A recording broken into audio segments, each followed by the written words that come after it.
नमस्कार, आदाब। आवाज द वॉइस में आप सभी का स्वागत है। खैर मकदम है। 500 साल बाद भगवान राम की प्राण प्रतिष्ठा अयोध्या में होने जा रही ये बहुत ही बड़ा उत्सव है। आज हमारे स्टूडियो में है हमारे खास मेहमान दिनेश तिवारी जी, जिनका हम स्वागत करेंगे सबसे पहले, उसके बाद हम इनसे बातचीत करेंगे। नमस्कार, बहुत बहुत स्वागत है हमारे स्टूडियो में। बहुत बहुत धन्यवाद आपका मैम। हम आपसे ये जानेंगे कि गांधी जी के चश्मे से राम राज्य कैसा दिखता था। गांधी जी की जो सोच राम राज्य को लेकर थी वो पूर्ण स्वराज्य की थी, क्योंकि ऐसे समय में था जो हमारा देश गुलामी की जंजीरों में जकड़ा हुआ था। तो गांधी जी की सोच ये थी कि अगर स्वराज्य नहीं है तो हम राम राज्य की कल्पना कैसे कर सकते हैं। इसलिए गांधी जी का राम राज्य जो है, अगर हम कहें तो पूर्ण स्वराज्य की कल्पना यही थी। गांधी जी ये जानते थे कि पूर्ण स्वराज्य जिसमें पारदर्शिता हो और समाज का वो वर्ग, वो व्यक्ति जो सबसे निचले पायदान पर है, जहाँ जिसके पास उपलब्धता के नाम पर कुछ नहीं है, लेकिन वो भी जटिल प्रक्रियाओं के रहते हुए भी न्याय की उम्मीद कर सकता है। गांधी जी का साम्राज्य जिसमें सहिष्णुता हो, आपसी प्रेम हो, भाईचारा हो, इन सब के रहते हुए ही रामराज्य की परिकल्पना की जा सकती थी। हाँ, एक बात कहना जरूर है कि गांधी जी के रामराज्य में राम शब्द जो है वो दशरथ नंदन राम नहीं थे। उन्होंने जिस राम की कल्पना की थी वो अजन्मा, अजर, अमर हैं। वहाँ उन्होंने राम और रहीम में कोई फर्क नहीं समझा। वो ये जानते थे कि राम सबके हैं, वो हिंदू, मुस्लिम, सिख, ईसाई, वो सबके हैं। राम की कृपा सब पर होनी चाहिए।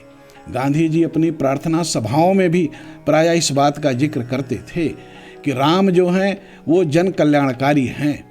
लेकिन अगर इस बात को हम आगे बढ़ाते हैं तो गोस्वामी तुलसीदास कृत रामचरितमानस में भगवान राम जो उसके नायक थे, उनको भी गांधी जी ने कहा था कि सच्चा जो है वो रामराज्य की स्थापना उसी समय से हुई है और वो हम सब के लिए एक प्रेरणा का विषय थे। भगवान राम को लेकर के तमाम बातें कही गई और गांधी जी को कहीं न कहीं ये प्रेरणा जो है वहाँ से मिली। बहुत कुछ समानता है, लेकिन इसके बावजूद भी गांधी जी का विचार ये था कि राम राज्य का मतलब कोई हिंदू राज्य से नहीं है। और इसी को लेकर के आज ये सौभाग्य का विषय है कि आज ऐसे समय में ये परिचर्चा हो रही है जब अयोध्या में लंबे संघर्ष के बाद भगवान राम की प्राण प्रतिष्ठा होने जा रही है। तो उस राम राज्य की बात अगर न की जाए तो शायद ये चर्चा अधूरी रहेगी। राम राज्य के बारे में गोस्वामी तुलसीदास ने ही लिखा है, दैहिक दैविक भौतिक तापा, राम राज्य का वहु नहीं व्यापा। किसी को शारीरिक, दैविक और भौतिक किसी तरह का कष्ट था ही नहीं राम राज्य में। और यही कल्पना गांधी जी की थी कि एक ऐसे समाज की कल्पना हो, एक ऐसे राज्य की कल्पना हो जिसमें सब सुखी हों। तो इस परिकल्पना को आगे बढ़ाते हुए, इस ध्येय को आगे लाते हुए गांधी जी का उद्देश्य था भारत ही नहीं अपितु पूरे विश्व में इस तरह की शासन व्यवस्था हो, इस तरह का साम्राज्य स्थापित हो जो जन कल्याणकारी हो। गांधी जी ने अपने शब्दों में इस बात को भी कहा था कि मेरे मुंह से अंतिम शब्द यदि हे राम निकलता है तो मैं मान लूँगा कि मैं ईश्वर का दास हूँ, और अगर ऐसा नहीं हुआ है, मैं बिस्तर पर पड़े हुए असाध्य बीमारियों का शिकार हो जाता हूँ, तो मुझे महात्मा की उपाधि नहीं दी जानी चाहिए। तो ये सारी बातें थी। अब आज हम आपको बताते हैं, चूँकि अयोध्या में भगवान राम की प्राण प्रतिष्ठा होने जा रही 22 तारीख को, तो चंद लाइनें हम आप तक पहुंचाते हैं। बिल्कुल जी, दिनेश तिवारी जी एक कवि हैं, हम उनसे जरूर भगवान राम पे उन्होंने जो कविताएं लिखी हैं वो सुनना चाहेंगे। सुनाइए। कल्पना थी राज्य की, वो साम्राज्य आ गया, और राम के ही आगमन से राम राज्य आ गया। राम का भी धाम अपने राम को भी पा गया, राम का भी धाम अपने राम को भी पा गया, और राम का भी धाम अपने राम को भी पा गया।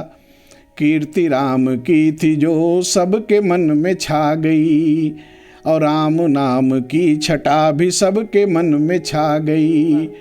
वास्तविक स्वरूप में अयोध्या अपनी आ गया, वास्तविक स्वरूप में अयोध्या अपनी आ गया, राम का भी धाम अपने राम को भी पा गया, राम का भी धाम अपने राम को भी पा गया।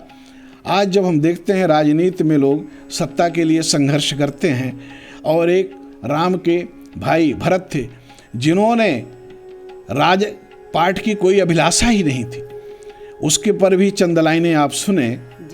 राजपाट से भी बड़ा प्रेम दिखा राम में, भावना भरत की रही राम के ही नाम में, वर्ण चरण पादुका का मकसद समझा गया, राम के ही आगमन से राम राज्य आ गया, राम के ही आगमन से राम राज्य आ गया।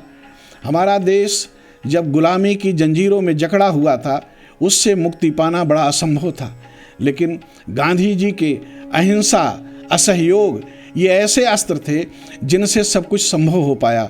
अगर आप उसे भगवान राम के परिप्रेक्ष्य में देखें तो भगवान राम को लंका विजय के लिए समुद्र के उस पार जाना था, कितना मुश्किल काम था, लेकिन कोई असंभव नहीं।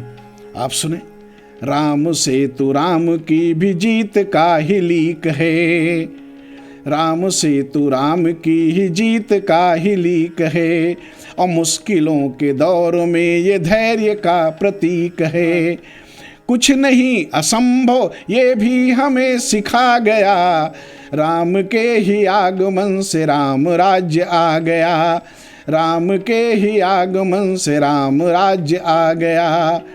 जीत भी अधर्म की हो न सकी है कभी, मर्यादा सर्वोपरि जानते हैं सभी, परचम संभाव का भी तो फहरा गया, और राम के ही आगमन से राम राज्य आ गया। जिस सर्वोदय की बात, सबके कल्याणकारी योजनाओं की बात महात्मा गांधी जी ने की थी, वो भगवान राम ने भी की थी, क्योंकि संभाव की ऐसी भावना जो सबके लिए समान अवसर देती हो, ये परिकल्पना जो है वो भगवान राम के समय में थी, और गांधी जी ने भी उसको पूरी तरह से अपनाने का प्रयास किया। और आप देखिए जनमत के बारे में क्या है, सर्वोपरि जन गण मन नीति के विधान में, सर्वोपरि जन गण मन नीति के विधान में, त्याग की मिसाल बनी जानकी व राम में, त्याग की मिसाल बनी जानकी व राम में, राजधर्म दाम्पत्य से बड़ा कहा गया, और राम के ही आगमन से राम राज्य आ गया। जनमत की भावनाओं को, जनगण की भावनाओं को सबसे ऊपर रखने की बात कही गई थी, और ये बात तो हमारे महात्मा गांधी जी ने भी स्वीकारी थी कि एक ऐसा राम राज्य हो जिनमें जनमत की भावनाओं को सर्वोपरि स्थान मिलना ही चाहिए। और राम कथा राम की ही जीत का प्रतीक है, राम कथा राम की ही जीत का प्रतीक है, राम कथा राम की ही गुणों का बखान है, राम कथा राम के ही गुण का बखान है, जीवन के सारे कष्टों का समाधान है, जीवन के सारे कष्टों का समाधान है, जीवन की सार्थकता को भी समझा गया, और राम के ही आगमन से राम राज्य आ गया, राम के ही आगमन से राम राज्य आ गया। वाह, बहुत खूबसूरत, बहुत खूबसूरत।